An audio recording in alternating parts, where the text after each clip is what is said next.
Good morning, good afternoon, and good evening, whenever or wherever you're watching or listening. This is the Awesemo NHL DFS Strategy Show, and I'm your host, Michael Clifford, aka Slim Cliffy. Joining us for the next hour to give us his impressions on the new Spider-Man movie, our single entry assassin, Mr. Joshua Harris. Josh, how you doing today, buddy? Pretty good. I think the last movie I saw in the theaters was Meet the Parents. So I probably So you're not the one to talk about the new Spider-Man movie? It's been a minute since I've been in the theaters, but I do want to see it. I'll see it eventually. That was a great movie, though. Like Robert De Niro and Ben Stiller in that movie, absolute great, fantastic chemistry. I have nipples, Ben. Could you milk me? Just one of the most iconic lines in a comedy movie in the last 20 years. Just absolute perfection. But we're not here to talk about comedy. We're obviously here to talk about hockey. We have a 6-game slate ahead of us tonight. The usual caveats apply. There's obviously a lot of COVID cases in the NHL right now. Over 10% of the league, I think, has reported to the COVID list over the last 5 days.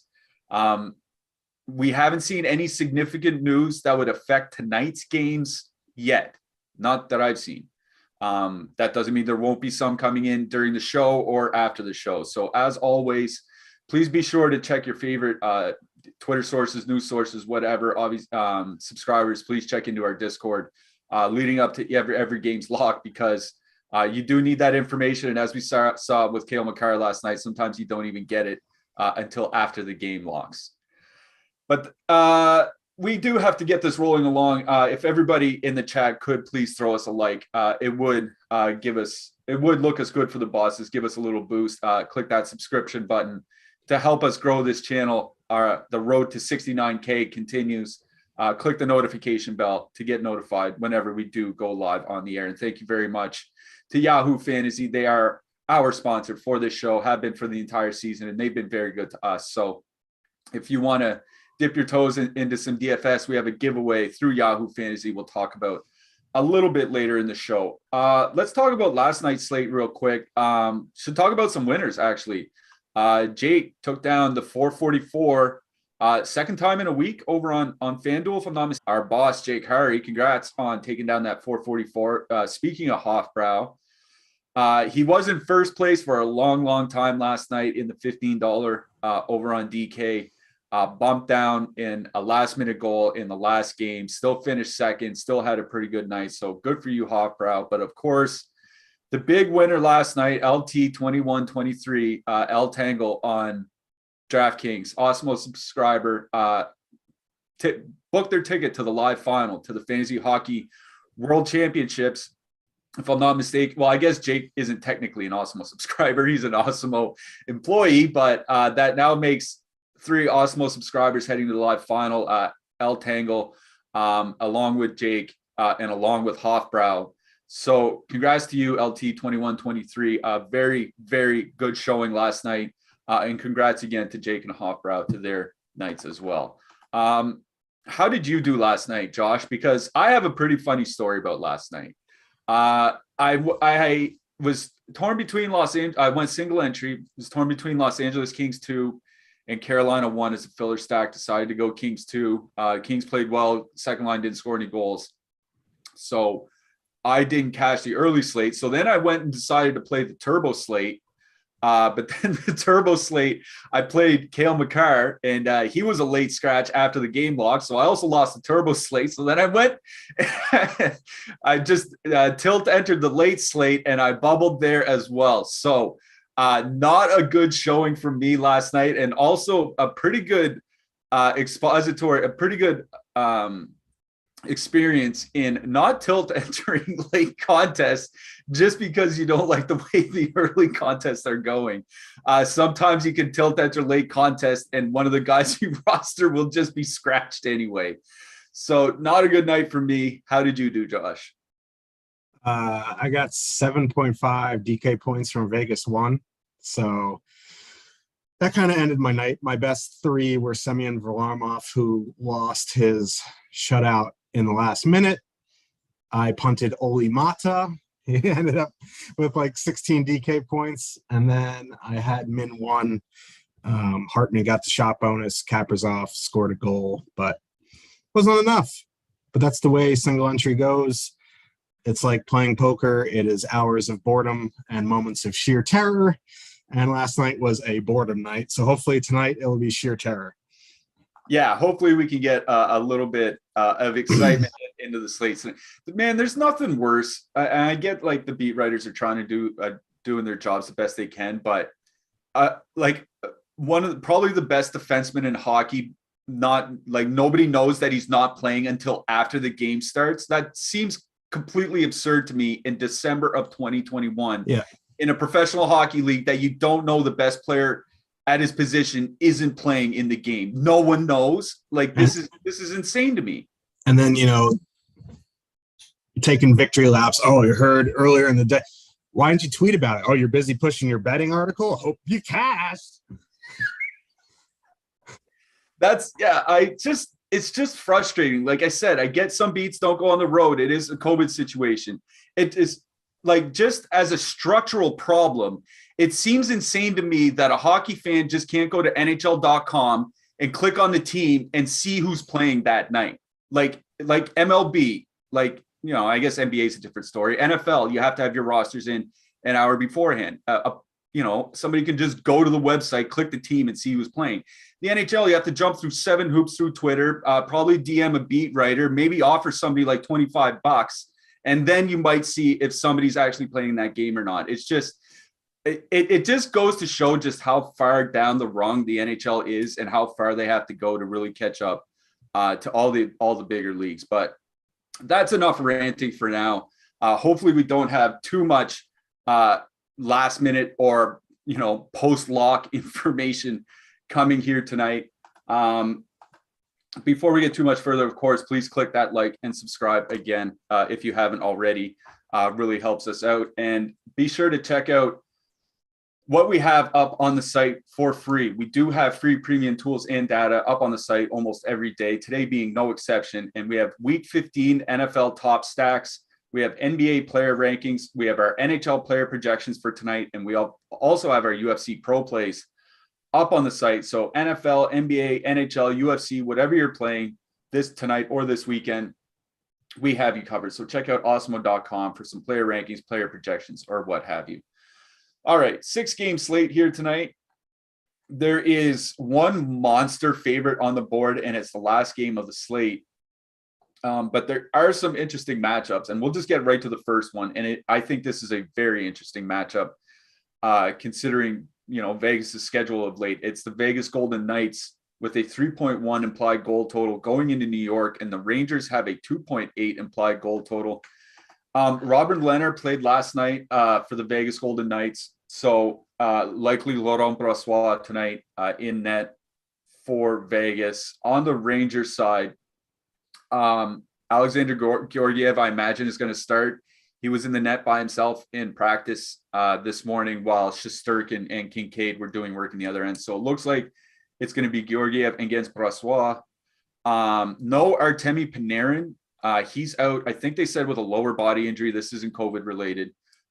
He's going to be out, and they didn't officially confirm it, but it looks like Philip Hedl is going to be moving up to the second line and playing on Ryan Strom's wing with Dryden Hunt on the other side, and then the top line stays the same. That probably moves Barclay Goodrow to the third line. I honestly think Goodrow's a step down from Hedl. What do you think about this game? Because I think there might be something like up and down both lineups. Vegas, this is like 5-8 for them on the road. So back on the road and 5-8. Yeah, back to back on the road, 5-8. Vegas one's coming off an absolute stinker. The thing is, like with Panarin out, Strome is awful. And with Panarin in, they send Strome out against top comp, which means now I would imagine Zibanejad, Kreider, Capo, Kakko are going to see the Chandler Stevenson, Stone, Pacioretty matchup, which means Vegas too going to see Marchessault Carlson Smith. They're going to see Hedl, Strome, Hunt, and there's no reason why they can't run them over. Yeah, it's a 6-game slate, so this isn't like a massive slate where you're like, 5-8 back to back on the road, X out. This slate's small enough where you have to consider these teams. They have a 3.1 total on the road. That's a massive total. Yeah, it's the highest road total we have tonight. So Yeah. you can't just say I'm going to ignore the highest road Yeah. total on the slate. Like if you want to play Vegas one, you want to go back to them, that's fine. They're coming in like 12, 13%. You know, with Capo Caco up on that top line, the Rangers top line actually has been pretty good defensively. They're still awful 5-on-5. So if you want to play Vegas one, go for it. But for me on the Vegas side, Vegas two, as long as their ownership stays around 7-8%, they should have no issues with the Strome Hedel Hunt line. They're going to avoid Fox. So Vegas two for me. On the Rangers side, you know, if you want to play fully correlated Rangers one, I think that's fine. In MME, I'm not going to get there in 1-3.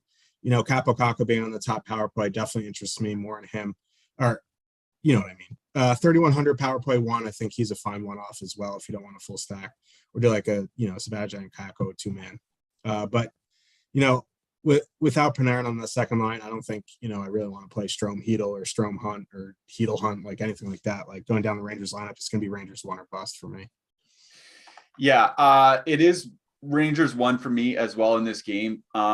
They have been playing fairly well together as well. We talked about when Kako jumped to the top line that he would probably bring a good defensive element to them. 56% shot share, 57% of the scoring chances since Kako jumped to that, or I should say over the last month. The big problem is they're shooting under 5%. And that's what, like, there's nothing that'll make a line look worse than not being able to score. Cause like sometimes you can look about whether goalies, you know, letting in soft goals or letting in floaters and all that. But if a line's playing well and not scoring, they're going to look bad regardless. But they've been playing really well. It's just they haven't been able to score. So I really do like that New York top line. The problem is like that Vegas top line. Yeah, it is 5-8, but they've been playing really like they've looked stronger since the Pacioretty return. Let's say that.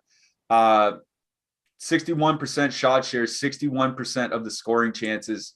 It just seems a really tough matchup both ways, right? So where I'm probably going to be playing single entry tonight, and it looks like a tough matchup on both sides of the top line, I'm probably going to dip down to the second line and go Carlson, Marchessault, Smith. They're perfectly correlated on the power play. They're going to go into that Strome line, and Ryan Strome without Panarin over the last 2 years, 45% shot share, 44% of the scoring chances. It is bad.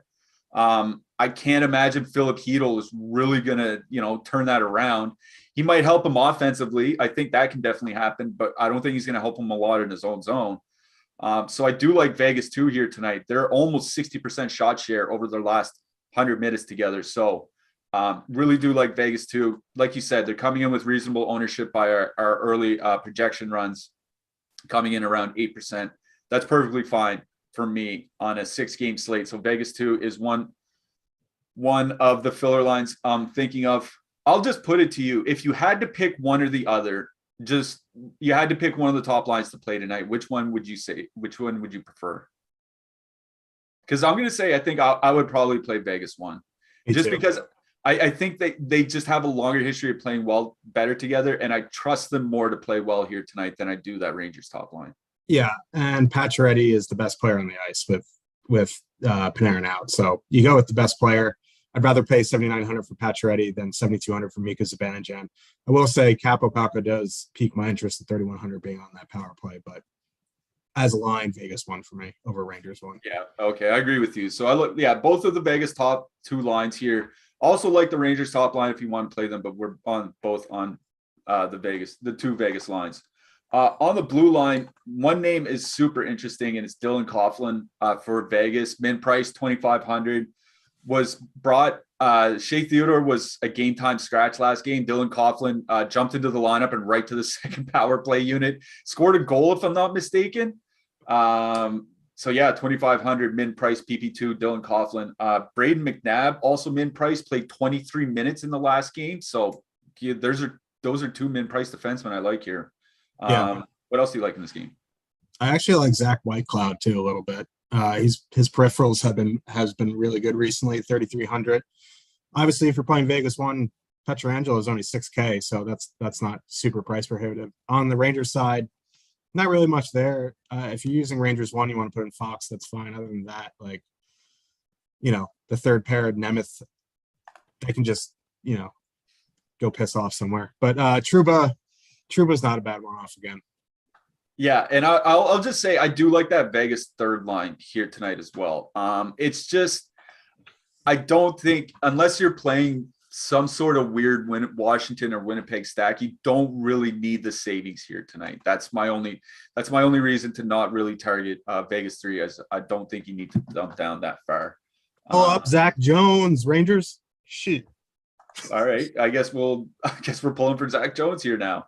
Buffalo 2.1 implied goal total. They're going into Pittsburgh. The Penguins have a 3.4 implied goal total.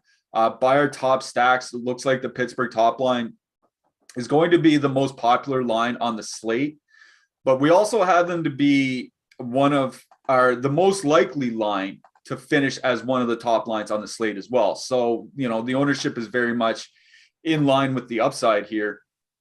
Pittsburgh 2, price down, also considerably more owned than we might think. So it looks like there's going to be a lot of ownership on Pittsburgh here tonight. Maybe 1 out of 3 lineups are going to have the Penguins. Now, in those situations on a short slate, I would say I might have interest in the opposing goalie. I don't really have a lot of interest in the opposing goalie here. Buffalo likely going with Malcolm Subban. I will say I think there are things to play on both sides, despite that 2.1 total for the Sabres. What do you got here, Josh? Yeah, so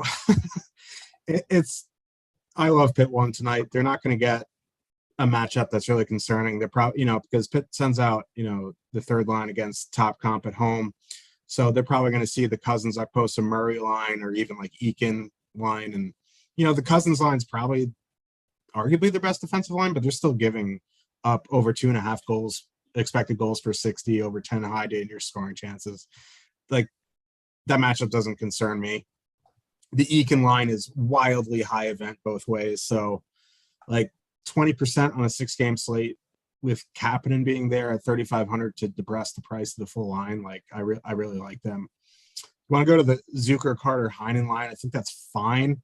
They're going to get in a nutshell, like, I don't really love them as a line. The problem is they're going to see just elite matchups for them, and they have Malcolm Subban in net. So, and I'd rather, at the ownership, I'd rather play Pitt 1, but like Pitt 2 is cheaper. They're going to get Cody Eakin or even the fourth line, which is just, there's nothing there to stop them from scoring. So, I don't mind Pitt 2, but this is all about Pitt 1 for me. Actually, like, if this was a bigger slate, I'd be out on Buffalo, but actually, like, even despite it being a 2.1 total on the road, like, Buffalo 1 at 3% is a bit interesting for me in MME. Like, fully correlated lines coming in that cheap with that ownership, I think you have to keep in consideration in MME. Yeah, I want to start with the Buffalo top line first and here in this game, because I think it's obviously the line that'll get the least consideration in this game, or one of the lines. The Buffalo top line over the last month, 2.6 expected goals for per 60. That's well above average, and 3 goals for per 60 minutes. Like, they're still scoring. It's just, it's Buffalo. They're not very good defensively. The thing here is, we talked a lot about going into Pittsburgh and how Pittsburgh often uses their third line as a shutdown line, and they do. But that Pittsburgh third line, 46% shot share, 46% scoring chance share over the last month. That's not very good. About the same, shot and scoring chance share for the Buffalo top line, but at least they're scoring, and they're scoring a fair bit. So, like, I think in my single lineup, I'm not going to get to that Buffalo top line, because I do like the Pittsburgh side of this game quite a bit, despite the ownership. If I was 20 maxing tonight, Buffalo 1 would absolutely be probably in 2 out of 20 of my lineups, I think. So I do like that Buffalo top line. The obligatory Cousins, Okposo, Murray shout out for Jake. I know he likes Buffalo too, but I think, 2.6 expected goals against per 60 minutes, I think they can be had defensively. They're going to see a lot of the Crosby Erod matchup, and Cousins, Okposo, and Murray against Crosby. I don't really like their chances here. So I think for me, it's Buffalo 1, if anything, on the Buffalo side. On the Pittsburgh side, like, I really do like that Zucker, Carter, Heinen line. I think Heinen is kind of like that Kako on that line, brings a defensive element, kind of brings everything together. But I just really like the way Crosby and Erod have been playing together. Evan Rodriguez has just been outstanding all season long. Their numbers have been trending up over the last few weeks. Like you said, they're going to get those depth matchups. So Pittsburgh 1, I love here in this game. Pittsburgh 2, they're completely fine. I just won't be targeting them specifically. Also do like Buffalo 1 in your 20 max or MMEs. Make sure you get about 5% of them as well. On the blue line, I think Robert Hagg is out tonight, right? He's month to month. Yeah. So he's out. So there's no one really that I really want to like. He's the guy that blocks shots on that blue line, right? There's really no one else. Colin Miller at 2,800 or Bill the Butcher at 2,500. Those are fine, but I just don't see anything on the blue line I like really on either side here. Yeah. I mean, if you're playing Pit 1, you want to put in Letang, that's fine. But cheap one-offs from this game, really, there's nothing that I want to play. Yeah. All right. Malcolm Subban, 7,100. Like, we've seen goalies just kind of pull it out of nowhere, right? Like, goalies can do it. Any goalie can do it on any given night. The problem for me with playing Subban at 7,100 here tonight is that you can probably get a Dallas goalie at 7,300, if I'm not mistaken. Yep. And Arizona's at 7,200 against Anaheim. So it's like, do you want the Arizona goalie against Anaheim, or do you want the Buffalo goalie against Pittsburgh? And really, I'd rather have the Arizona goalie. And you have 7,400 at home against a team in 5 and 8. So yeah, exactly. So I don't think there's necessarily a reason to pay for 7,100 Subban here tonight. If you guys do it, go ahead. Just not my thing.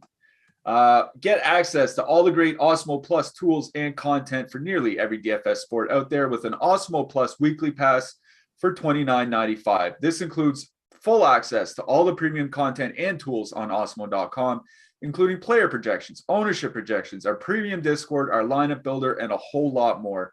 If you're a new user of Awesemo Plus Platinum, then you can take advantage of the promo code we have for this show, which is NHL Strategy Show, all caps, all one word. That's NHL Strategy Show for 25% off your first week of Awesemo Plus Platinum. You can activate this coupon by looking in the description of the video below. Of course, if you're only looking to play NHL DFS, then you can sign up for one of our Awesemo Plus NHL packages for as low as $3.95 a week.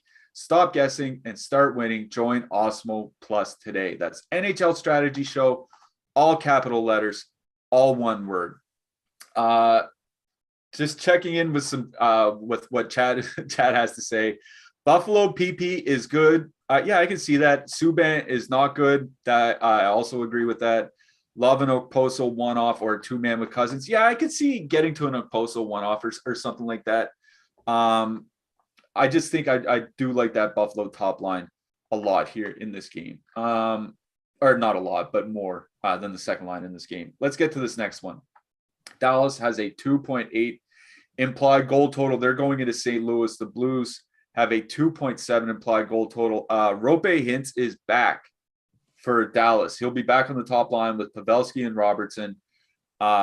Also with Dallas is that they've reunited Jamie Benn and Tyler Seguin on the second line. They're going to be skating with Jacob Peterson. Alex Radulov is also back for Dallas. He's going to be skating on the third line with Radek Faksa. For the St. Louis side, they were hoping to get Jordan Kyrou and Robert Thomas back for today. They were skating in practice, but it doesn't look like they're going to be back for tonight. Just watch for them to return probably before Christmas. It looks like they're right on the cusp, but still no Kyrou and no Thomas here tonight. Looks like Charlie Lindgren starting for St. Louis as Billy Husso is still injured. And they're saying Jordan Binnington isn't quite ready to play just yet. So Charlie Lindgren starting for St. Louis. Not that, I almost think that might be an upgrade from Billy Husso. Like, Husso is a goalie that we like to pick on. And Charlie Lindgren is not, he's not a great goalie, but I don't think he's as bad as Husso. I guess, shuffling deck chairs on the Titanic and all that. I think there's one pretty obvious spot in this game here, Josh. What do you think? Yeah. Dallas won. Exactly. Yeah. And everyone's like, blah, blah, they're going to get Ryan O'Reilly. His pace is really slow. Go look up at his numbers with Brandon Saad. They're awful. I'll let you hit on that.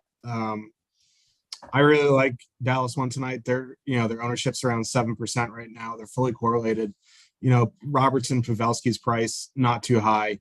Rope coming off the IR at 7K is a bit, wild, but it is what it is. I really like Dallas one tonight. That Saad O'Reilly Brown line hasn't been good. If you even want to go down to like Ben Sagan, I know it's not 2012, but like Barbashev, Buchnevich, Tarasenko have been pretty high event. They've been trading a bunch of chances. Barbashev isn't a very good defensive center. I think they have 12, 13 high danger chances against per 60, which is a lot. Jamie Benn's been a bit better this season than we've been giving him credit for. Like, he hasn't been too bad. But for me, this is a Dallas one game. I think, Alex Radulov makes for an interesting one-off as well, being on the top power play at 2,900, pouring out for the homie Dennis Gurianov back to probably, 7 minutes a night. On the Blues side, I don't know if I'm going to full stack anything. Like, yeah, that second line with Barbashev is fully correlated on the power play, and maybe I'll play that line. But really, I think I'll stick to Buchnevich, Tarasenko, two mans, and be on my way. So this is a Dallas one game for me. Yeah, that second line for St. Louis, I think, is interesting to talk about because they were really, really good when Robert Thomas was there. They have still been fine with Barbashev there. I'm looking at 49% shot share, 51% of the scoring chances. That's fine. It's just not good. And I want to play good lines. I don't want to play lines that are fine in a tough matchup in a 2.7 total. You know what I mean? So that's kind of what's drawing me away from Barbashev, Buchnevich, and Tarasenko. It's just they just haven't been that good together this year. Tarasenko's shot rate with Thomas was just absolutely bananas, and I think that's even started to come down as well. So I think there are a lot of concerns for that St. Louis second line. The problem is that they're going into that Dallas second line probably, and Sagan and Ben, for whatever they were 5 years ago, they're just not that anymore. 42% shot share over the last 2 years together, 42% scoring chance share. They're bad. I don't think Jacob Peterson is going to be the one to stabilize that line. So that's the problem I'm facing with here, is that both second lines don't look to be very good. But I kind of like the second line at home. So I don't mind that St. Louis second line. So yeah, a two-man Buchnevich Tarasenko, I think is fine here. But like I kind of intimated at the outset, it's the Dallas top line that we like the most out of this game. Rope Hintz returning makes a big deal for that Dallas top line. It's not to say that Jamie Benn couldn't have done well there, but that Hintz line is 60% shot expected goal share this year, 57% of the goals, and they're scoring over 4 goals per 60 minutes. They're just throttling the competition. And Ryan O'Reilly, he talked about it maybe a month ago or so, how he didn't feel he was all the way back from COVID yet. And if you look at his play driving numbers, his defense is still good, but his offense is just fallen off the map. So if they're doing nothing but defending all the time against a super elite line like Dallas one, I kind of like that Dallas one line. So Dallas one is definitely in play for me here tonight. My favorite line in the Dallas St. Louis game, and it's not even close. I also don't mind the St. Louis second line if you do want to get a bit different, and they're coming in at a very reasonable ownership too. 15%. I guess that is a little bit high. But I do like the two-man of Buchnevich and Tarasenko regardless. On the blue line, I noticed even with Justin Falk back in the last game, Colton Parayko still played over 25 minutes. So I guess Parayko might be in play here, but with Miro Heiskanen out for Dallas, to me, it seems like play John Klingberg with your Dallas ones or play Esa Lindell as a one-off. What do you think? I agree. Lindell's going to see a big bump in minutes. Klingberg's still really cheap, makes some sense for power play correlation. I agree on Parayko. don't know if I would. I mean, I would one off him if I have the salary.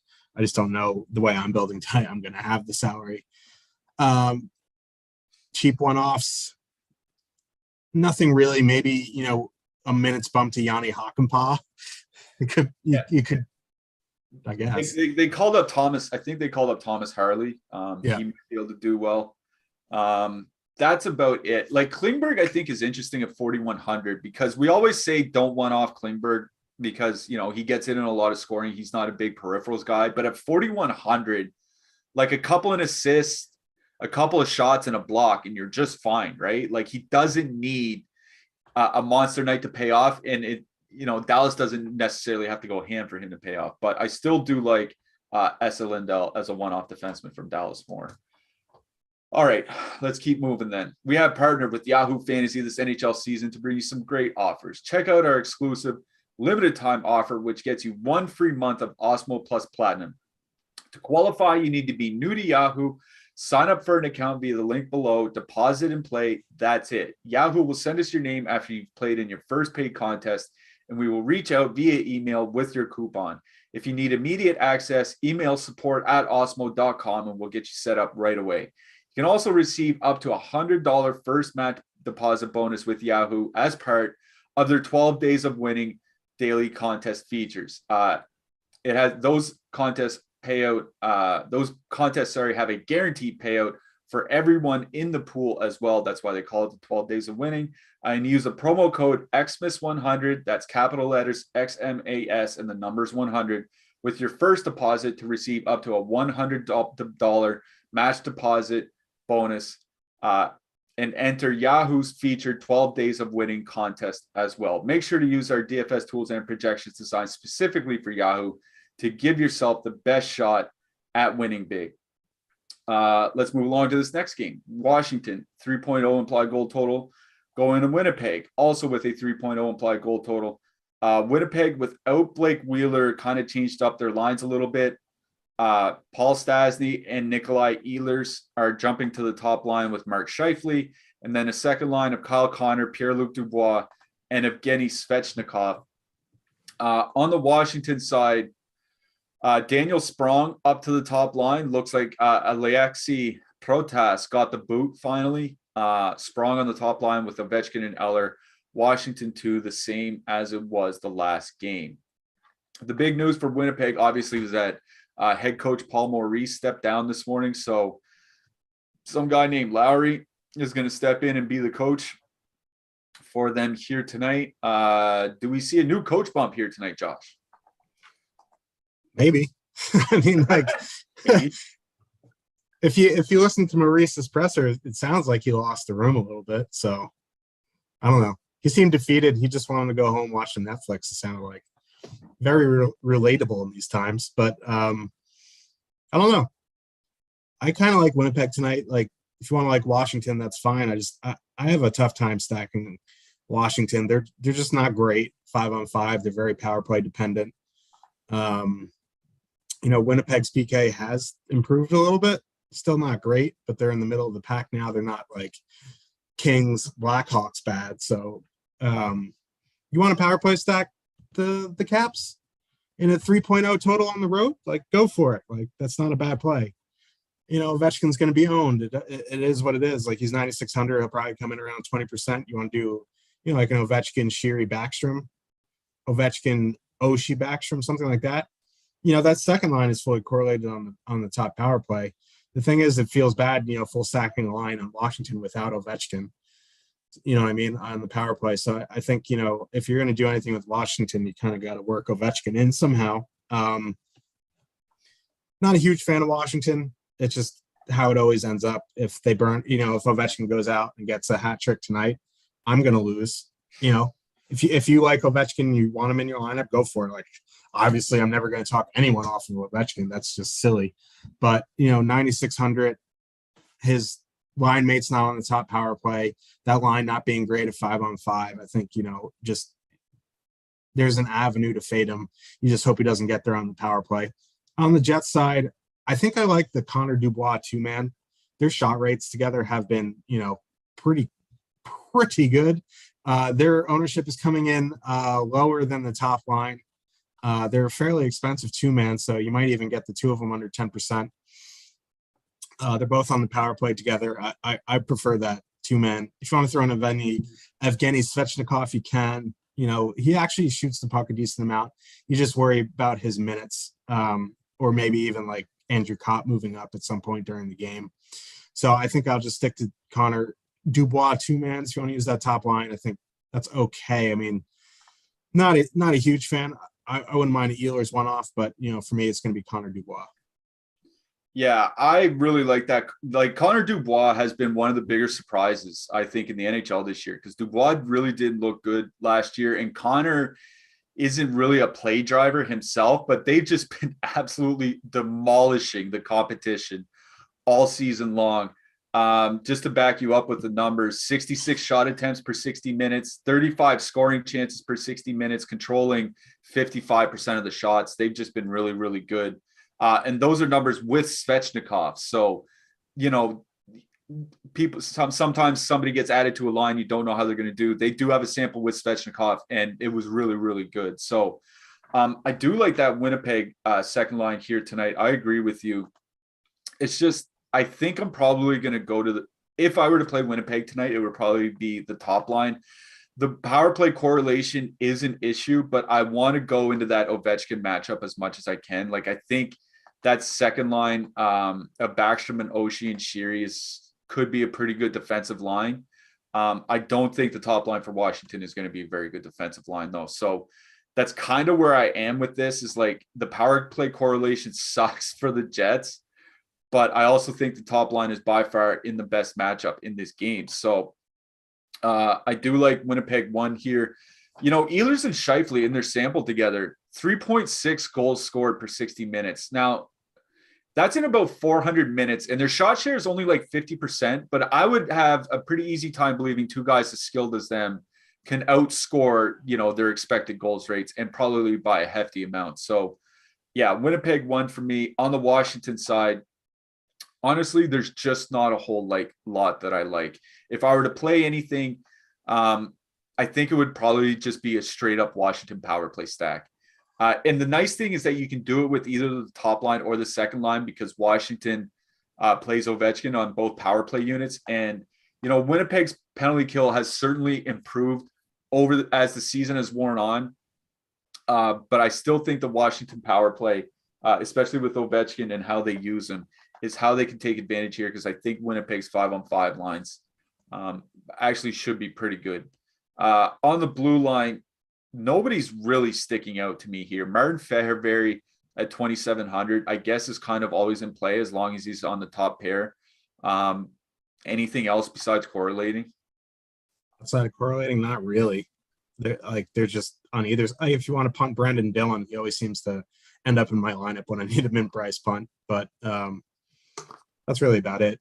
Yeah, I agree with that. All right, let's move this along then. We like to celebrate our Awesemo subscribers, our winners here. We talk about them, it seems like, at the top of every show. Eventually, Josh, we're going to be one of those winners. We celebrate them through the Awesemo Hall of Fame here. If you want to get into the Awesemo Hall of Fame and potentially win a free month of Awesemo Plus Platinum, this is how you do it. You download the Awesemo avatar from awesemo.com/avatar. You place in the top 3 of a contest with at least 5,000 contestants, and then you tweet those wins to the Awesemo Hoff account. That's Awesemo HOF over on Twitter. You do all that, you can win a free month of Awesemo Plus Platinum, but you can only win one free month per year, but it's a value worth several $100s. So definitely worth doing. And you'll see some of our winners pop up. You see the commish looks like he split Showdown. First place, 150K plus hit over in NFL. So congrats to him. See, Brad Kaufman took down 5K in NBA thanks to some help from Laffy and Greg. Good stuff from Brad. Leo, first place for $400 in NBA tiers. Like, again, you don't have to play for, you know, tens of thousands of dollars. We celebrate hundreds of dollars here as well, or just tens of dollars. You'll see a third win in the DK mini max from Sean Jeezy. You'll see another win from the mini max from Nelly. Those are just the NBA and NFL guys. We've been talking about our NHL over the last couple of weeks. I think we do a pretty good job here of infotaining the masses. So please, if you do win and you're in a contest with over 5,000 contestants, hit up the Awesemo Hoff account on Twitter. All right, let's get to this next game. Nashville, 2.6 implied goal total. They're going into Chicago. The Chicago Blackhawks have a 2.9 implied goal total. I think this might be the one game that people have to really watch for as far as COVID news is concerned. I mean, you have to watch for all of them because, you know, there's outbreaks in the league, but Nashville is short at least 3 or 4 players, if I'm not mistaken.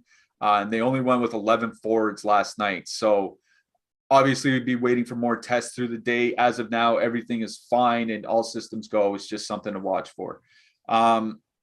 Our chat, you know, our Discord was talking about getting back onto Nashville because they treated Hofbrau real well last night. What do you think about getting back on the Nashville train?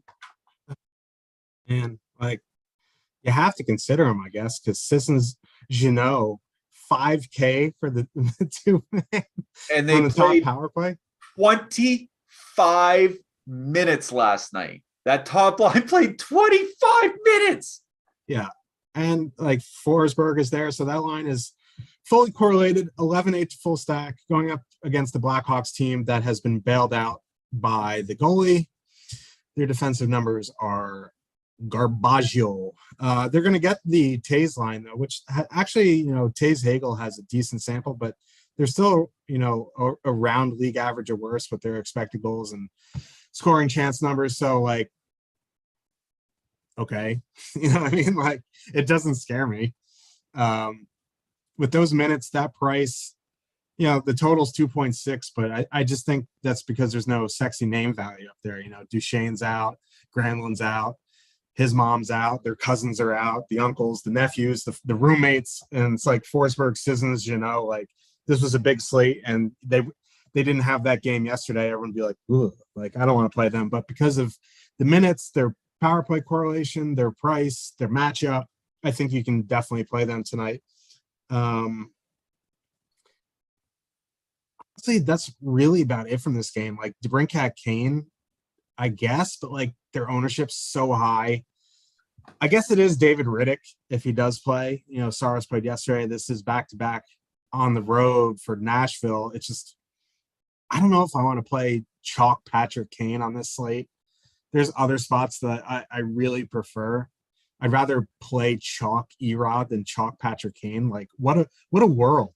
Wow. What a that world. Is something to clip here at the end of the week. I'd rather play Evan Rodriguez than Patrick Kane. Just what it is, like Evan Rodriguez. It's the world we're living in now, man. Yeah. Hey. Yeah. But yeah. Like, I don't know what else to say. You want to play Blackhawks? Go ahead, man. Like the Predators pretty banged up right now. Those lines don't inspire much confidence defensively. I don't know if I want to play 20% Patrick Kane. You want to go to that second line into that, you know, Sissons, you know, Forsberg matchup, you know, like Taze Hagel on the top power play at, you know, 7,500 for the two of them coming in at 2%, maybe. But like, I'm not a huge Blackhawks guy tonight. I do like that top line in Nashville in MME. I don't think I'm going to get there in 1-3. Like this game for me in 1-3 is probably not going to make the cut, but I guess there is some stuff to like in MME. I just, you know, I'm a 1-3 lineup guy, and it's probably not going to make the cut for me. What if I told you these two teams had 2 of the 4 worst penalty kills over the last month? I would believe you. Yeah. Yeah, especially with Chicago, but Nashville, 29th by shot attempts allowed. By actual goals allowed, it's a little bit better, but they're like 21st or 22nd. And it's a back-to-back on the road for them. And then Chicago, we talked about it on yesterday's show or the day before, I believe, last in the league, worst penalty kill in the league over the last month. I think Nashville 1 is definitely in play here because that line is perfectly correlated on the power play. So you could throw the 3 of them with Yossi together, or, you know, throw the 3 of them, add Tolvin and Yossi.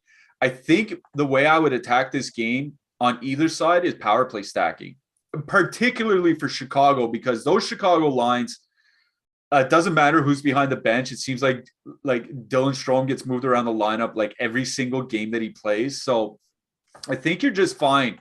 DeBrincat, Kane, Taves, Hagel, and then Jones. Just 5-man stacking the power play. Or on the other side, Forsberg, Sisson, Jeannot, Tolvanen, Yossi. 5-man stacking power play over there. These are two very bad penalty kills. And Nashville is one of the most penalized teams in the league, taking the 6th most penalties out of every team. 6th most penalties, bottom 4 penalty kill, back-to-back on the road, David Rittich in net. I know Chicago was bad, but man, there are only so many red flags I can ignore. So I do like a Chicago power play stack here. Also don't mind that Nashville top line. On the blue line, Seth Jones, man, at $7K, that seems like a tough sell to me. I think I'd rather just go back to Roman Josi for an extra $400. Is there anybody else on the blue line that sticks out to you? I'd play Seth Jones's brother for min price. There you go. PP. Caleb Jones. Yeah. Or no, not anymore. What? Sorry. Go ahead. Lost me. Yossi, yeah. I'd rather play Yossi than Seth Jones. I'd punt Caleb Jones. That's really about it. Connor Murphy maybe, but his price is a little higher than I want. So yeah, Caleb Jones is the only punt I kind of like from this game. We should mention Connor Ingram too, right? Yeah. He's a goalie with Nashville. He's with the team. He's a prospect goalie. He's 60. He's with the team. He's traveling with the team. He's 6,500 on DraftKings. I'm not saying he's going to get the start. Like, we probably won't find out until warmups. I assume Rittich is going to play, but there is a chance we have a 6,500 goalie on the slate here tonight. Better than Rittich, probably. Yeah, and I think he's better than Rittich. So Yeah. if Ingram plays tonight, if we get some news in the next couple hours that Ingram is in, he's probably going to be my goalie. Yep, me too. It's just the way it is. All right, let's get to this last game then. Arizona 2.1 implied goal total going into Anaheim. Anaheim has a 3.3 implied goal total. Jake, our boss, was trying to convince us to play some Anaheim depth lines, or some Arizona depth lines, I'm sorry. And I think we're a little concerned about him personally. I get it. Maybe you can talk me into some Arizona depth. I just don't see it here, man. What do you have? So I'm going to Nashville. I'm gonna be seeing Jake in March, probably. Gonna go to the live final. There's some rumblings it might be Nashville. But what he doesn't know is I went ahead and scheduled him a CAT scan for the boy wants to play Antoine Roussel, Alex Galchenyuk, Louis Eriksson tonight, and he's not joking. That's the thing. I wish he was kidding. Yeah. He's not joking. They are min priced, and they are going to get depth of the Ducks, but it's a 2.1 total, Jake. For the love of God. See, this is my problem here, is that they're not going to get the depth from the Ducks, right? Is like Anaheim 3 plays the top line. So that Arizona third line is probably going to get the Getzlaf Terry line. Yeah. They're not getting a good matchup here. Yeah. Jake, just don't. If you want to play Arizona, and I don't know why you would, you just got to stick to Keller Kessel. Yeah, play the top line, because they're going to see that bad third line from Anaheim. Lundstrom, Silfverberg, Grant is just not good. So just play Keller, Boyd, Kessel. All the Coyotes lines are depth lines. There's no reason to play Louis Eriksson and Antoine Roussel in the year of our Lord 2021. Not to mention, we don't even know what the lines are going to look like, right? Because Lawson Krause was put on the COVID list, so they're going to have to change their second and third lines around a little bit. Yeah. So anyway, back to the Ducks. The real team in this game. The real team on this slate with the 3.3 total. I swear, if you tell me the Ducks had 3.3 total last year at this time, I would just retire. But Sonny Milano, Trevor Zegras, Ricard Raquel, their prices have come up a lot, which is keeping the ownership down right now. They're coming in around 4%. There's no matchup on the Coyotes that scare me away. Fully correlated. Arizona has a terrible penalty kill. I love them again tonight. The price is up, whatever. You want to put them in with Jamie Drysdale, 4-man power play stack? Full send. You want to go to Steele, Getzlaff, Troy McDavid, Terry. I guess that's fine. Power play correlation isn't great there. And paying $6K for Getzlaff is honestly laughable. So for me, Ducks 2. Not much on the Coyote side. If someone, put me in a chokehold and was giving me noogies and said you have to play Arizona, it would be Keller Kessel, not anything else. Yeah, I'm also with you on the Arizona side. It'd be Keller Kessel, if anything, for me, but I'm not playing Arizona here tonight. To me, it's about that Zegras line. I was looking at their numbers to see if they had fallen off after a hot start or anything like that. Absolutely not. The last 3 weeks, 56%, or last 2 weeks, 56% shot share, 40 scoring chances per 60 minutes. They're just absolutely brutalizing the competition. Even if that ownership, that 4 or 5% ownership comes up to 10%, I still like this line a lot here tonight. So for me, it's all about the Zegras line in this game. On the blue line, there's just really nobody that sticks out to me. Dyson Mayo, absolutely, for Arizona, 2,900 top pair, probably going to play 20, 21 minutes. He's definitely a shot block bonus threat. I can see playing Gostisbehere, but his price has come up. His price went up 10%. From the last game. I find that a lot for a 2.1 total on the road. So I think it's just Mayo for me. What do you think? Yeah, and Jamie Drysdale's price on the Ducks came all the way up to 5,300. I was shocked to see that. I think I'd rather play Hampus Lindholm at 4,200 or even punt Josh Manson at 2,800. If you want to put Drysdale in for correlation with the Ducks second line, I think that's fine as well. Yep. All right, we're going to get out of here. Before we do, if you guys could just throw us a like and subscribe, really helps us out. Just want to say thank you very much to Yahoo for sponsoring us. And in fact, there's another Yahoo show coming up right after us. It's the Yahoo NFL Sunday Pick Show with Kaufman and Eric. They're going to be followed by the Prize Picks college football show at 4 Eastern with Ben and Gashevsky. And then the NBA Double Dose starts at 5 Eastern. All right, Josh, going to ask you for your hat trick picks and your goalies. My hat trick pick for tonight is Nikolai Ehlers, and my goalies are Alexander Georgiev and Connor Hellebuck. Who you got? I like those goalies. I'll add on Braden Holtby. I don't mind. And if you are paying up, I honestly don't mind Anthony Stolarz. There is legitimate shutout upside there. I'm going to put my money where my mouth is. My hat trick pick is Evan Rodriguez. There you go. Evan Rodriguez, Nikolai Ehlers, your hat trick picks for tonight. We got to get out of here. We're going to be back tomorrow morning, though, with another NHL show. So for producer Tyler, for our single entry assassin Josh, I'm Michael Clifford saying good luck tonight, everybody, and we'll see you tomorrow morning.